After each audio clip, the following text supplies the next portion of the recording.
पहाड़ समाचार की शुरुआत बड़ी खबर के साथ। उत्तराखंड में आज से परिवहन सेवा होगी शुरू। परिवहन निगम की 50 बसें होंगी संचालित। 13 जिलों में 72 रूटों पर बसें संचालित की जाएगी। कोरोना के चलते नए नियमों के तहत होगा संचालन। तो उत्तराखंड में आज से परिवहन सेवा शुरू। बड़ी खबर, परिवहन निगम की 50 बसें होंगी संचालित। सुरेंद्र सिला हमारे साथ जुड़ चुके हैं। सहयोगी सुरेंद्र, किस तरीके के नए नियम और बसों का संचालन निर्धारित होगा? देखिए राहुल, जो 50 बसें हैं उनका संचालन आज से शुरू हो चुका है। प्रदेश के करीब 74 ऐसे रूट हैं जिनमें इन बसों को चलाया जाएगा। करीब 50 बसें अभी संचालित की जा रही हैं। सोशल डिस्टेंसिंग से लेकर जो चालक परिचालक होंगे उनके लिए भी नए नियम हैं। बस में आने वाले सभी लोगों को सैनिटाइज करने की कोशिश की जाएगी, उनको सैनिटाइजर दिया जाएगा और इसके साथ ही बिना मास्क के जो लोग होंगे उनको बसों में प्रवेश नहीं दिया जाएगा। ये पूरी तौर पर ये नियम लागू किए गए हैं। जो चालक परिचालक होंगे उनको भी ये देखना होगा कि किसी भी तरह से ऐसी स्थिति बस में ना हो कि जो नियमों के विरुद्ध हो। इसके साथ ही ये जो 74 रूट हैं, अगर इनमें संचालन सफल होता है, अगर इनमें बेहतर तरीके से गाड़ियां चलती हैं, किसी तरह का स्प्रेड का कोई मामला सामने नहीं आता है, तो फिर इस संख्या को बढ़ाया जाएगा। करीब 3 महीने के बाद उत्तराखंड परिवहन के एक बार फिर से शुरू होगी। क्योंकि राहुल, ये बड़ी राहत उन लोगों के लिए है जो सीमांत क्षेत्रों में रहते हैं। पहाड़ में करीब 50 किलोमीटर का सफर तय करना भी बड़ा मुश्किल होता है। कई ऐसे क्षेत्र हैं जहाँ छोटी गाड़ियां नहीं चलती हैं और अगर चलती हैं तो उनको बुकिंग करके ले जाना पड़ता है और बहुत ज्यादा महंगा साबित होता है क्षेत्रीय लोगों के लिए। इसलिए इन 74 रूट पे बस का चलना फायदेमंद है। लोग बड़ी लंबी समय से मांग कर रहे थे। अब क्योंकि शुरुआत हो रही है, इसलिए परिवहन विभाग की भी ये नजर है कि ये संचालन बेहतर तरीके से हो ताकि जो अन्य बसें हैं उनको भी शुरू किया जा सके। हाँ, फिलहाल ये जरूर है कि अभी अंतर जनपदीय बसों का संचालन हो रहा है। ऐसा नहीं है कि देहरादून से हल्द्वानी के लिए बस चालू हो जाएगी। अभी केवल अंतर जनपदीय बसों का संचालन हो रहा है। राहुल, धन्यवाद इस जानकारी के लिए सुरेंद्र। तो अंतर जनपदीय यानी कि इन 13 ही जिलों में ये बसें चलाई जाएंगी। 50 बसें संचालित होंगी। इससे पहले उत्तराखंड परिवहन निगम की बैठक हुई थी जिसमें फैसला लिया गया था कि 13 जिलों में 50 बसों को चलाया जाता है और ये देखा जाएगा नए नियम के तहत, नए जो भी गाइडलाइन है उसके तहत इन बसों का संचालन होगा। अगर कम्युनिटी स्प्रेड नहीं होता, केस नहीं बढ़ता है तो और बसों को बढ़ाया जा सकता है आने वाले दिनों में। उत्तराखंड में मानसून ने दस्तक दे दी है। प्रदेश के कुमाऊं क्षेत्र में कई स्थानों पर मानसून की अच्छी बारिश हो रही है। गढ़वाल में 24 घंटे बाद मानसून पहुंचने की उम्मीद है। मौसम विभाग के मुताबिक कुमाऊं के पिथौरागढ़, नैनीताल, बागेश्वर और चंपावत के इलाकों में अगले 48 घंटे में भारी बारिश होने की संभावना है। गढ़वाल में भी चमोली, रुद्रप्रयाग जैसे जिले जो कुमाऊं के बॉर्डर से लगे हुए हैं, इन क्षेत्रों में भी अच्छी खासी बारिश हो रही है। अगले 72 घंटे में प्रदेश के सभी क्षेत्रों में भारी बारिश की उम्मीद है। भारी बारिश के अलर्ट के चलते एसडीआरएफ और अन्य आपदा प्रबंधन से जुड़े विभागों को अलर्ट कर दिया गया है। उत्तराखंड में मानसून ने अपनी दस्तक दे दी है। कुमाऊं क्षेत्र के अधिकांश क्षेत्रों में लगातार बारिश हो रही है। मौसम विभाग के मुताबिक 24 घंटे पहले कुमाऊं में मानसून की दस्तक हो चुकी है। हालांकि अभी गढ़वाल क्षेत्र में मानसून की बरसात उस तरह से शुरू नहीं हुई है जिसमें 24 घंटे से ज़्यादा का वक्त लग सकता है। मैं इस वक्त देहरादून में सौंग नदी के पास हूँ। अब आप देखिए, लगातार पहाड़ों पर बारिश हो रही है। नदियों का जो जल स्तर है वो धीरे धीरे बढ़ने लगा है। आमतौर पे गर्मियों में इन नदियों में पानी जो है वो काफ़ी कम हो जाता है, लेकिन जैसे जैसे बरसात शुरू होती है नदियां फिर से रिचार्ज होने लगती हैं, नदियों में पानी दिखने लगता है। और अगर आप पहाड़ों की चोटियों को देखेंगे तो आपको तो हल्की धुंध भी नज़र आएगी और घना जो कोहरा है, बादल हैं, वो नज़र आ रहे हैं। क्योंकि मौसम विभाग का ये कहना है कि अगले 24 घंटों में जो गढ़वाल के क्षेत्र हैं, ख़ास तौर पे टिहरी, रुद्रप्रयाग, हरिद्वार, देहरादून, उत्तरकाशी, इन सभी क्षेत्रों में बारिश होगी। अभी फ़िलहाल रुद्रप्रयाग और चमोली जनपद में मानसून की पहली बरसात हो चुकी है। अगले 48 घंटे के लिए अलर्ट भी है क्योंकि प्रदेश के कई क्षेत्रों में भारी बारिश हो सकती है और ऐसे में एसडीआरएफ की टीमों को भी अलर्ट मोड पे रखा गया है। पहाड़ में कई बार जब बारिश हल्की से मध्यम वर्षा भी होती है तो उससे लैंडस्लाइडिंग होने का खतरा रहता है। ख़ास तौर पे जो लोग पहाड़ की यात्रा कर रहे हैं उनके लिए ये गाइडलाइन है कि बारिश के दौरान किसी भी तरह की यात्रा से बचें। बारिश के बाद अगर आप देखेंगे तो पूरा देहरादून और इसके आसपास सभी जगह घने बादल हैं। मौसम विभाग का कहना है कि जो 3 दिन होंगे वो प्रदेश में सभी जगह बारिश होगी, कुछ जगह हल्की से मध्यम वर्षा होगी, लेकिन पिथौरागढ़, नैनीताल, बागेश्वर, चंपावत, रुद्रप्रयाग, चमोली ये ऐसे जिले हैं जिनमें भारी बारिश हो सकती है।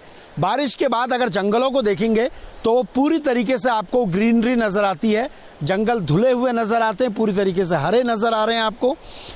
मानसून की बारिश का सभी को इंतजार था क्योंकि लगातार प्रदेश में गर्मी बढ़ रही थी, उमस से लोग परेशान थे। अब ऐसे में अगले 3 दिन यानी 72 घंटे लोगों को फिलहाल राहत जरूर है, लेकिन जो आपदा प्रबंधन तंत्र के लोग हैं, जो अलग अलग टीमें हैं जो आपदा के कार्यों पर लगाई गई हैं, उन सभी के लिए अलर्ट रहने का वक्त है क्योंकि भारी बारिश में कई बार पहाड़ी क्षेत्रों में बड़ी दिक्कतें होती हैं और ख़ास तौर पे जो मैदानी क्षेत्र हैं, जो नदियों से लगते हुए क्षेत्र हैं, वहाँ नदी नालों से थोड़ा दूर रहें, ये मौसम विभाग की चेतावनी है। वीडियो जर्नलिस्ट सोनी कुमार के साथ सुरेंद्र डसीला, न्यूज़ स्टेट, देहरादून। तो उत्तराखंड में मानसून की बारिश शुरू हो चुकी है। 24 घंटे पहले कुमाऊं क्षेत्र में मानसून की बारिश शुरू हुई। मौसम विभाग का कहना कि अगले 24 घंटे में पूरे प्रदेश में मानसून की अच्छी खासी बारिश होगी। ज्यादा जानकारी दे रहे मौसम निदेशक विक्रम सिंह। उत्तराखंड में मानसून ने दस्तक दे दी है। उत्तराखंड के मौसम विभाग निदेशक डॉक्टर विक्रम सिंह जी हमारे साथ हैं। सर, मानसून ने कल उत्तराखंड में हिट किया है, किस तरह का फोरकास्ट है और अगले जो 3 से 4 दिन होंगे ये कैसे होंगे उत्तराखंड के लिए?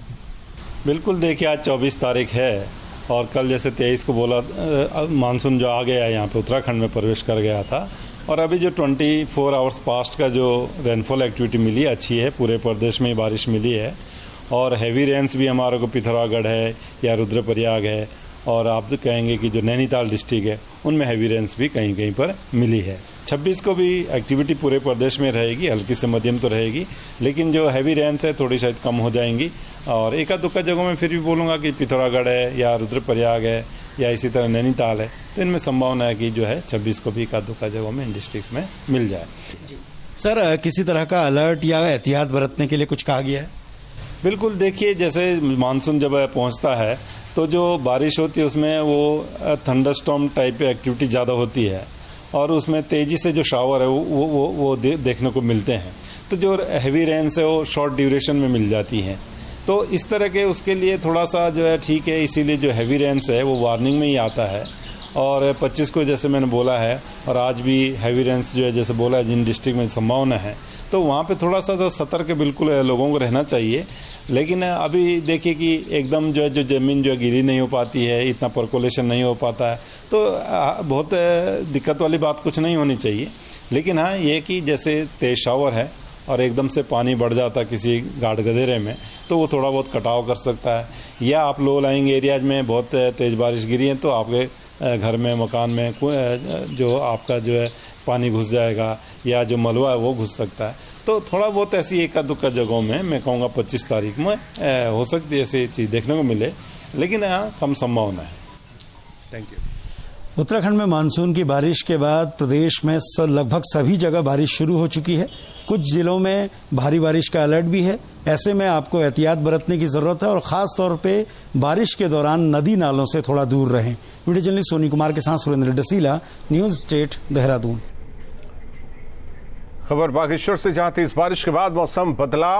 मानसून की पहली बारिश ने ही नगरपालिका की तैयारियों की पोल खोलकर रख दी। 1 घंटे की बारिश से सड़कों पर पानी भर गया, नदी नालों में उफान आ गया। देहरादून मौसम विभाग ने बारिश को लेकर पहले ही पूर्वानुमान जारी किया था। 24-25 जून को भारी बारिश की चेतावनी दी गई थी। जिले का आपदा प्रबंधन विभाग अलर्ट मोड पर है।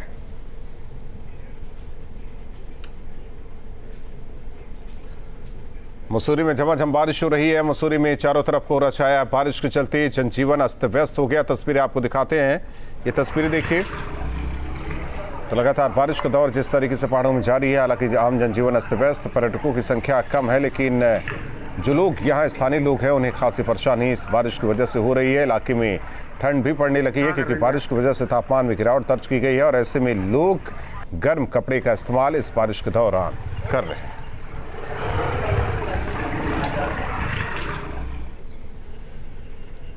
वहीं उत्तरकाशी में मानसून की बारिश ने आते ही आफत मचा दी है, जहां डूंडा ब्लॉक के सिंगुड़ी गांव में बारिश ने अपना कहर बरपाया है। तेज बारिश के चलते कई घरों में बारिश का पानी घुस गया। लोगों के घरों में रखा सामान खराब हो गया। लोगों का गुस्सा पीडब्ल्यूडी विभाग पर भी फूटा, क्योंकि विभाग ने गांव के बीच से गांव के लिए सड़क कटिंग कार्य करवाया है, लेकिन सड़क किनारे नाली नहीं बनाई गई है, जिससे रात को ही तेज बारिश ने बरसाती पानी हालांकि यहां ग्रामीणों के घर और खेतों में घुस गया है।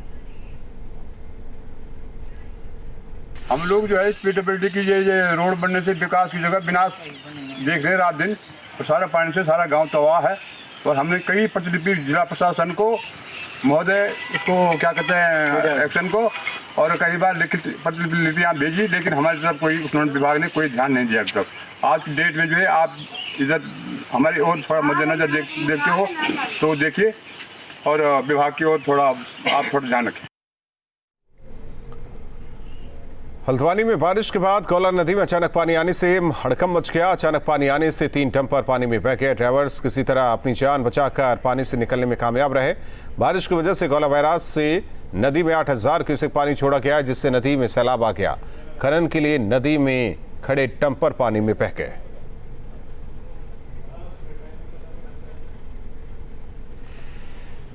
बारिश को देखते हुए कुमाऊं मंडल में प्रशासन पूरी तरह से अलर्ट है। कमिश्नर अरविंद हयांकी ने सभी जिलों के डीएम से वीडियो कॉन्फ्रेंसिंग से बात की। बताया कि बारिश के समय में पहाड़ी क्षेत्रों में सड़कें भूस्खलन के चलते टूट जाती हैं, जिनको जल्द से जल्द ठीक करना प्राथमिकता होगी। साथ ही तराई के क्षेत्र में बाढ़ चौकियां और कंट्रोल रूम स्थापित किए गए हैं। एसडीआरएफ की टीम भी 24 घंटे अलर्ट मोड पर है। कम्युनिकेशन हमारा बना रहे, तो जितने भी आप लैंडस्लाइड वाले इलाके बोल रहे हैं आप, अभी तत्काल तो कुछ नहीं हो सकता। उसमें सिर्फ ये व्यवस्था हो सकती है कि अगर लैंडस्लाइड होता है तो हम जल्दी से जल्दी रोड कैसे खोलें, लोगों को कम से कम दिक्कत हो। उसके लिए उन जगहों पे हम स्टैटिक तरीके से जेसीबी मशीन लगा रहे हैं। भूपेंद्र रावत हमारे साथ जुड़ चुके हैं इस पूरी खबर पर। भूपेंद्र, जिस तरीके से लगातार हालांकि कल भी तस्वीर आई थी गौला नदी की, और ऐसे में क्या स्थिति अभी देखी जाए जिले में? जी बिल्कुल, आपको बताना चाहूँगा पूरा जिला अलर्ट मोड पर है। स्थानीय प्रशासन के साथ साथ पुलिस और एसडीआरएफ अलर्ट मोड पर है।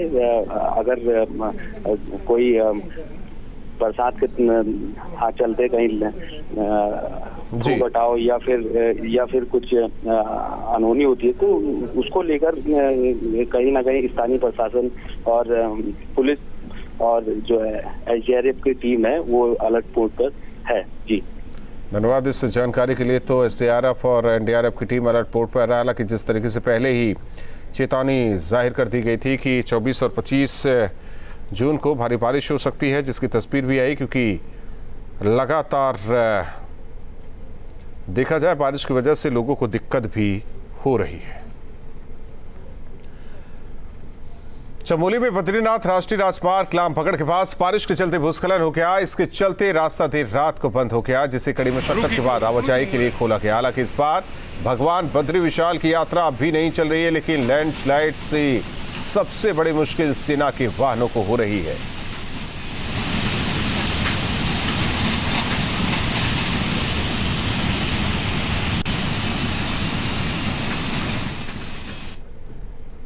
रुद्रप्रयाग में बारिश के चलते परेशानियां आनी शुरू हो गई। बारिश के चलते केदारनाथ हाईवे बांसपाड़ा में मलबा आने से बंद हो गया, जिसे खोलने की मशक्कत की जा रही है। राजमार्ग के बंद होने से दोनों ओर सैकड़ों की संख्या में वाहन फंस गए। वहीं लोग रास्ता खुलने का इंतजार कर रहे हैं।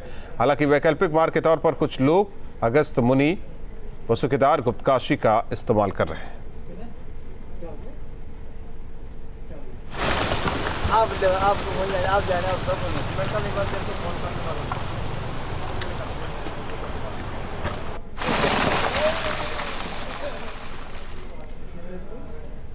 बड़ी खबर उत्तराखंड से। कोरोना मरीजों का आंकड़ा बढ़कर 2623 हुआ, यानी कि 2623 तक पहुंचा। 24 घंटे में 88 नए केस सामने आए। लगातार मरीजों का आंकड़ा उत्तराखंड में बढ़ रहा है। 2623 केस अब तक आ चुके हैं उत्तराखंड में। 24 घंटे के भीतर 88 नए केस आए। उत्तराखंड में कोरोना मरीजों का आंकड़ा लगातार बढ़ रहा है। नया आंकड़ा 2623 हो चुका है। 24 घंटे के अंदर 88 नए केस सामने आए।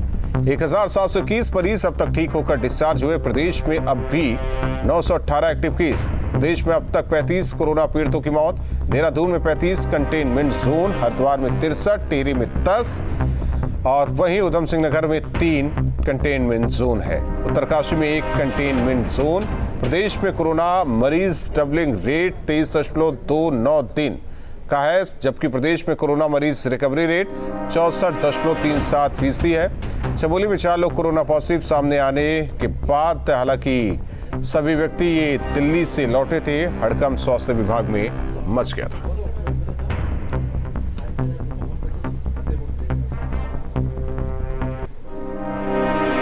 पेट्रोल और डीजल की बढ़ती कीमतों से जहां लोग परेशान हैं, वहीं विपक्ष भी हमलावर है। हल्द्वानी में नेता प्रतिपक्ष इंदिरा हृदयेश ने केंद्र सरकार और राज्य सरकार पर निशाना साधा। कहा कि जहां कच्चे माल का दाम और तेल की कीमत बेहद कम है, वहीं सरकार लगातार पैसे बढ़ा रही है। रोज रेट बढ़ाए जा रहे हैं। सरकार ने 12 बार एक्साइज ड्यूटी भी बढ़ाई है। उन्होंने मांग की कि सरकार बढ़ाई गई एक्साइज ड्यूटी को वापस ले। पिछले 16 दिनों से लगातार डीजल और पेट्रोल दोनों के दाम बढ़ रहे हैं। कच्चे माल का दाम इतना अधिक नहीं है जितने दाम बढ़ रहे हैं, और एक्साइज ड्यूटी भी 12 बार बढ़ा दी गई है। तो मेरी राज्य सरकार से अपील है वो अपना एक्साइज ड्यूटी वापस ले लें, ताकि पेट्रोल डीजल के काम कुछ कम हो सकें। लोग परेशान हैं, बेरोजगारी है, आमदनी है नहीं, नौकरियों से लोग बाहर निकल रहे हैं, और पेट्रोल डीजल के बगैर काम नहीं चलता। स्कूटर से जाएंगे ही, सेवा पर जाएं या अपने काम से आएँ। तो पेट्रोल डीजल के दाम बढ़ने से सभी खाने की चीज़ों के दाम बढ़ गए। पेट्रोल की कीमतों में हो रहे इजाफे को लेकर लोगों का गुस्सा सरकार पर फूट पड़ा। हरिद्वार में कांग्रेस और युवा कांग्रेस के कार्यकर्ता सड़क पर उतरे और सरकार के खिलाफ प्रदर्शन किया। कांग्रेसियों ने बैसा बोगी पर बैठकर शहर की सड़कों पर भ्रमण किया, सरकार के खिलाफ अपना विरोध जाहिर किया। प्रदर्शनकारियों ने केंद्र सरकार से पेट्रोल और डीजल के बढ़े दामों को वापस लेने की मांग की है। शर्म करो, शर्म करो, शर्म करो, केंद्र सरकार शर्म करो, शर्म करो, शर्म करो, वर्चुअल रैली बंद करो, बंद करो, बंद करो, तेल की कीमत वापस लो, वापस लो, वापस लो, बसों का किराया 18 दिन से लगातार कीमतें बढ़ी हैं, और ये सौभाग्य है भारत की जनता का कि मोदी सरकार ने वो कर दिखाया जो किसी सरकार ने नहीं किया था। इन्होंने उत्तराखंड की महिला एवं बाल विकास मंत्री रेखा आर ने बुधवार को अचानक हरिद्वार स्थित पशु औषधि भंडार के गोदाम पर छापेमारी की कार्रवाई की। कई घंटों तक दवाइयों के स्टॉक रजिस्टर को खंगाला गया। कई अनियमितता के साथ वित्तीय अनियमितता पाए जाने पर मौजूद कर्मचारियों को फटकार भी उन्होंने लगाई। वहीं मंत्री रेखा आर ने इस मामले में उच्च स्तरीय जांच कराने और सख्त कार्रवाई करने की बात कही है। और निश्चित रूप से जब रजिस्टर खंगाले गए तो ये कहीं ना कहीं ये संलिप्तता दिखाई पड़ती है कि इसमें जो लाभार्थी हैं अथवा अस्पताल है, यदि जितना स्टॉक है उतना स्टॉक संबंधित अस्पतालों तक नहीं पहुंचा है, या जितना वितरण जनता में दिखा गया उतना वितरण जनता में नहीं पहुंचा है, अथवा जितना स्टॉक है उस हिसाब से बिल उसमें मेंटेन नहीं है, और उसमें कहीं ना कहीं मुझे कोताही जो है वो यहाँ बरती जा रही है, वो देखने को मिला है। बीजेपी विधायक महेंद्र भट्ट कार्यकर्ताओं के साथ सीमा से सटे गांव नीति मलारी घाटी पहुंचे। उन्होंने लोगों में जोश भरा। कहा कि केंद्र सरकार ने अपनी सीमाओं को सुरक्षित करने की कोशिश की है, जिसमें भारतीय सेना का महत्वपूर्ण योगदान है। महेंद्र भट्ट ने बताया कि नीति घाटी के लोगों में कोई खौफ नहीं, वहां आज भी पूरे जोश के साथ भारतीय सेना के साथ लोग खड़े हैं।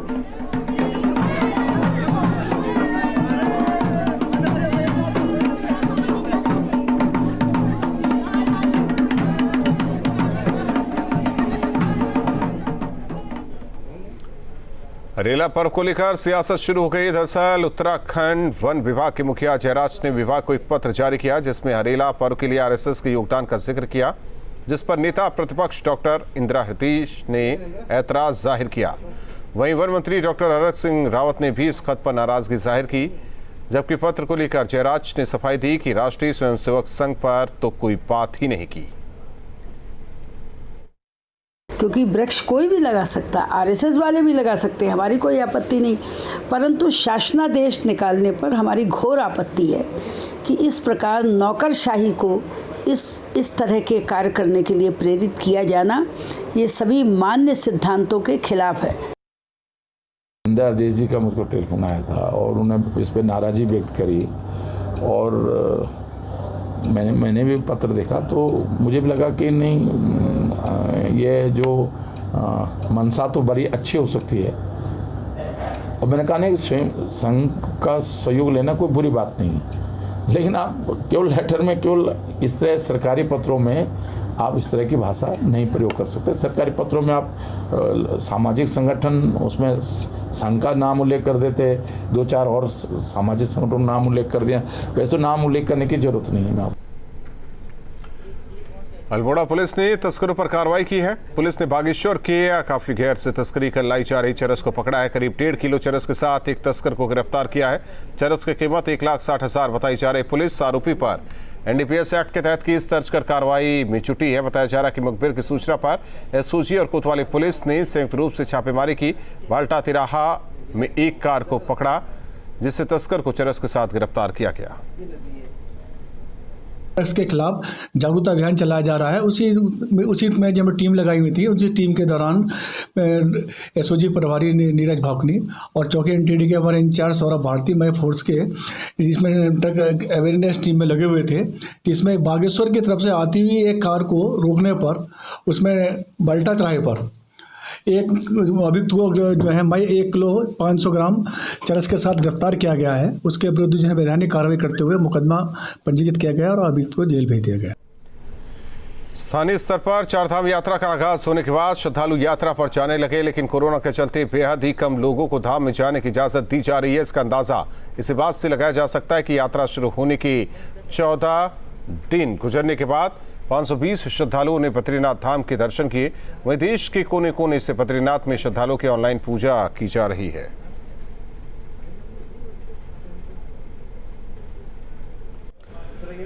और रुकते हैं कुछ पलों के लिए, खबरें जारी हैं।